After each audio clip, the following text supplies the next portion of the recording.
Hello everyone, আসসালামু আলাইকুম। Welcome to our sisters kitchen. আজকে আপনাদের তৈরি করে দেখাবো সবার পছন্দের স্ট্রিট ফুড ভেলপুরি, যা দেখলেই সবার মুখেই পানি চলে আসে। কিন্তু সবসময় তো আর মনে হলেই বাইরে গিয়ে খেয়ে ওঠা হয় না। তাই আপনাদের জন্য ঘরেই বানিয়ে ফেললাম মজাদার ভেলপুরি। তো চলুন রেসিপিটি দেখে নিই। প্রথমে একটি পাত্রে আমি 1.5 কাপ পরিমাণ ডাবলি নিয়ে নিয়েছি। এই ডাবলি আমি সারা রাত ভিজিয়ে রেখেছিলাম। ডাবলি যদি সারা রাত ভেজানো না থাকে তাহলে সেদ্ধ হতে অনেক সময় লাগে। এর জন্য আপনারা ডাবলিগুলো সারা রাতের জন্য ভেজানোর চেষ্টা করবেন। আর আপনাদের হাতে যদি সময় না থাকে অবশ্যই 4 থেকে 5 ঘন্টা ভিজিয়ে রাখবেন। এটিকে আমি এখন সেদ্ধ হতে বসিয়ে দেব। এর জন্য আমি ডাবলিতে 1 টেবিল চামচ লবণ এবং 3 থেকে 4 কাপ পানি দিয়ে সিদ্ধ বসিয়ে দেব এবং এটি যখন পানি শুকিয়ে যাবে তখন আমরা নামিয়ে ফেলব। আচ্ছা, এখন ভেলপুরির ডো তৈরি করে নেব। প্রথমে একটি বলে আমি 1.5 কাপ পরিমাণ ময়দা ব্যবহার করেছি। এখানে আমি পরিমাণ মতো লবণ দিয়ে নেব। লবণ দিয়ে একটু ভালোভাবে মিশিয়ে নেব। ভালোভাবে মেশানো হয়ে গেলে এখন আমি এখানে ব্যবহার করব সুজি। এখানে আমি 1/2 কাপ পরিমাণ সুজি ব্যবহার করেছি। সুজি দিয়ে ভালো করে মিশিয়ে নেব। আপনারা এখানে যে কোনো সুজি ব্যবহার করতে পারেন, মোটা দানার সুজি বা চিকন দানার সুজি, কিন্তু এখানে কোনো ভাজা সুজি ব্যবহার করা যাবে না। ফুচকা বা ভেলপুরির যে পুরি থাকে সেটা অনেক মোটা হয় এবং খাস্তা হয় এবং অনেক থাকে। সেই ক্রিস্পি ভাব আনার জন্য এখানে ময়দার সাথে সুজিটা ব্যবহার করতে হয়। আপনারা যদি সুজি ব্যবহার না করেন তাহলে ভেলপুরির খাস্তা ভাব আসবে না, রুটি অনেক পাতলা হবে। এরপর এখানে আমি লবণ দিয়ে তেল দিয়ে মাখিয়ে দিয়েছিলাম। এরপর পানি দিয়ে ডো তৈরি করে নেব। গরম পানি দেওয়া যাবে না, আমরা যে নরমাল পানি খাই সেই পানি দিয়েই ডো তৈরি করে নিতে হবে। ভেলপুরির ডো কিন্তু নরম হয় না, একটু শক্ত হয়। এরপর আমি পাতলা একটি কাপড় দিয়ে এটিকে ঢেকে রেখে দেব। চলুন এ ফাঁকে আমরা টকটা বানিয়ে নিই। টক বানানোর জন্য আমি এখানে তেঁতুল ব্যবহার করেছি। তেঁতুল আমি আগে থেকে পানিতে ভিজিয়ে রেখেছিলাম যাতে নরম হয়ে যায়। এরপর তেঁতুলের কাঠ বের করে নেব। ভালো করে মাখিয়ে মাখিয়ে তেঁতুলের যে মাঠটা থাকে সেটা বের করে নেব। বীজগুলো ফেলে দেব। এটিকে ছাকার প্রয়োজন নেই, ভালোভাবে বীজগুলো ফেলে দিলেই হবে। চলুন এখন আমরা টক তৈরি করে নিচ্ছি। এখানে আমি প্রথমে ব্যবহার করব লবণ। আমি এখানে 2 ধরনের লবণ ব্যবহার করেছি, বিট লবণ এবং রেগুলার লবণ দিয়ে ভালো করে মিশিয়ে নিয়েছি। এরপর এখানে আমি দিয়ে নেব চিলি ফ্লেক্স। আপনারা চাইলে কাঁচামরিচও দিয়ে নিতে পারেন।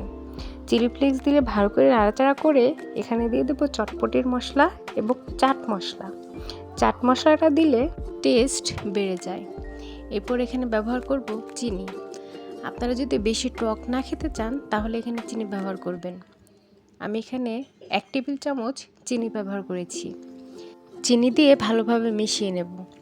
আপনারা চাইলে টক ঘনও রাখতে পারেন আবার পাতলাও রাখতে পারেন। আমার কাছে একটু বেশি ঘন মনে হয়েছে তাই একটু পানি দিয়ে দিয়েছি। আমি বেশি ঘনও করিনি আবার একদম পাতলাও করে ফেলিনি। দেখুন এরকম পর্যায়ে রেখেছি। চলুন এখন আমরা ভেলপুরির পুরিগুলো বানিয়ে নিই। তার আগে আমি ডোটা ভালোভাবে আরেকটু মুথে নিচ্ছি। এরপর আমি ছোট ছোট লেচি কেটে নিয়েছি। আপনারা চাইলে বড় রুটি করেও যে কোনো গ্লাস বা কুকি কাটার দিয়ে ছোট ছোট পুরি বানিয়ে নিতে পারেন। দেখুন ভেলপুরির রুটিগুলো আমি একদম পাতলা করে বেলিনি, রুটির থেকে একটু মোটা করে বেলতে হবে। চলুন এখন আমরা ভেজে নিই। কড়াইয়ে আমি পর্যাপ্ত পরিমাণ তেল দিয়ে নিয়েছি। তেল দিয়ে ভালোভাবে গরম করে নিয়েছি। এরপর আমি ভেলপুরিগুলো ভেজে নেব। ভেলপুরিগুলো দিয়েই সাথে সাথে নামিয়ে নেওয়া যাবে না, ভেলপুরি একটু সময় নিয়ে ভাজতে হয়। ভেলপুরি দিয়েই যদি সাথে সাথে নামিয়ে ফেলেন তাহলে এটি ক্রিসপিনেস থাকে না। ভেলপুরিগুলো একদম লুচির মতো নরম হয়ে যাবে। এরকম লুচির মতো যাতে নরম না হয় এর জন্য 8 থেকে 9 মিনিট ধরে এটিকে ভেজে নিতে হবে। ভাজতে ভাজতে যখন ব্রাউন কালার চলে আসবে তখন আমি এটিকে নামিয়ে নেব। চলুন এখন যে আমরা প্রথমে ডাল সিদ্ধ দিয়েছিলাম সেটি দিয়ে এখন আমরা ভেলপুরির পুর তৈরি করে নেব। এর জন্য এখানে আমার লাগবে চিলি ফ্লেক্স, বিট লবণ, নর্মাল লবণ, পেঁয়াজ লাগবে, কাঁচামরিচ লাগবে, এরপর এখানে দিয়ে নেব মশলা। এখানে চটপটির মশলা এবং চাট মশলা দিয়ে দিয়েছি। দিয়ে এখন আমি ভালোভাবে মাখিয়ে নেব। এখানে আমি ধনিয়া পাতাও ব্যবহার করেছি। আপনাদের বাসায় ধনিয়া পাতা থাকলে আপনারা সেটাও দিয়ে নিতে পারেন, টেস্ট অনেক ভালো আসে। এরপর এখানে দিয়ে দেব কুচি করা শসা দিয়ে ভালোভাবে আমি মিশিয়ে নেব। এখন আমি ভেলপুরিগুলো বানিয়ে নেব। চলুন তার আগে আপনাদের এটির ক্রিস্পিনেসটা দেখিয়ে দিই। কেমন ক্রিস্পি হয়েছে শুনতেই তো পাচ্ছেন। চলুন এখন আপনাদের একটা ভেলপুরি তৈরি করে দেখাই। প্রথমে আমি ভেলপুরিগুলো ভেঙে এখানে পুর দিয়ে নিয়েছি। এরপর আমরা ডেকোরেশন করেছি কাঁচামরিচ, পেঁয়াজ, শসা, ধনিয়া পাতা এবং আমরা যে টক বানিয়ে রেখেছিলাম সেই টক দিয়ে ভালো করে ডেকোরেশন করে নিয়েছি। এরপর এখানে দিয়ে দিয়েছি চটপটি মশলা বা চাট মশলা। আপনারা যে যেটা খেতে পছন্দ করেন সেটাই দিয়ে নেবেন। এখন আমরা ডেকোরেশন করে নিয়েছি। দেখতেই তো পাচ্ছেন কেমন হয়েছে। লোভনীয় লাগছে না? কি খেতে ইচ্ছে করছে?